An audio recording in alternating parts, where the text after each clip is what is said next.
Group है, यहाँ से क्लोरीन बाहर निकलेगा और यहाँ से एक बीटा पोजीशन है साथ वाली, नंबर 2 वाली, यहाँ से हाइड्रोजन बाहर जाएगा। ठीक है जी। तो हमारे पास बीटा एलिमिनेशन के कारण यहाँ पे क्या बन रहा है, एल्कीन। यही रिएक्शन अगर हम, ये तो डीहाइड्रोहेलोजिनेशन हो गई, अगर यही रिएक्शन हम अगर करें with aqueous KOH, aqueous medium में KOH है, then we will get alcohol.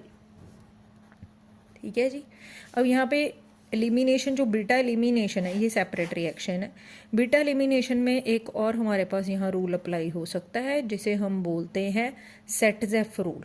ठीक है जी, जिसे हम बोलते हैं सेटजेफ रूल। तो अगर कहता है मेरे पास अनसिमेट्रिकल एल्कीन है और अगर मैं इसमें डाल दूँ एल्कोलिक KOH, तो ये अल्फा कार्बन है।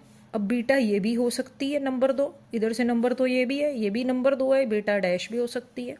तो एलिमिनेशन कहता है बीटा से भी हो सकती है और एल्कोलिक KOH के साथ बीटा डैश से भी हो सकती है। अगर बीटा से हो गई तो बेटा क्या बनेगा, हमारे पास 4 कार्बन है, we will get but 1 ene, we will get but 1 ene. जबकि अगर बीटा डैश से हो तो we will get here but 2 ene, we will get here but 2 ene. अब यहाँ पे अप्लाई होगा सेटजेफ रूल।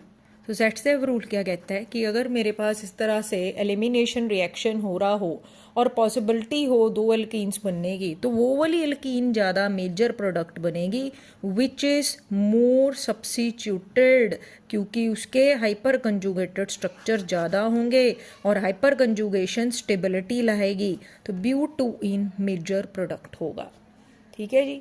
अब क्वेश्चन आता है कि हमारे पास यहाँ पे एक्वस मीडियम और एल्कोलिक मीडियम में डिफरेंट रिएक्शन क्यों हो रहा है, तो उसके बारे में देखेंगे आगे। अब यहाँ पे देखिए, अगर एल्काइल हैलाइड का रिएक्शन एक्वस KOH के साथ होता है तो हमारे पास एल्कोहल क्यों बनता है, क्योंकि इंटरमीडिएट यहाँ बनेगा OH नेगेटिव, जो कि एक बढ़िया न्यूक्लियोफाइल है। ठीक है जी। बढ़िया न्यूक्लियोफाइल का काम क्या है, न्यूक्लियोफिलिक सब्स्टिट्यूशन, यानी कि एक वीक न्यूक्लियोफाइल हट जाएगा और उसकी जगह एक स्ट्रॉन्ग न्यूक्लियोफाइल आ जाएगा। ठीक है, जो इसकी नेचर है वही करेगा ना भाई। ठीक है, बढ़िया बेस है। लेकिन अगर ऑन द अदर हैंड अगर मैं एल्कोलिक KOH ले लूँ तो मेरे पास एल्कीन क्यों बनती है, एलिमिनेशन रिएक्शन क्यों होता है, डीहाइड्रोहेलोजिनेशन भी बोलते हैं, क्योंकि हाइड्रोजन और हेलोजन दोनों रिमूव हो रहे हैं। डी मतलब removal of halogen from alpha position और बीटा पोजीशन से हाइड्रोजन जाएगा।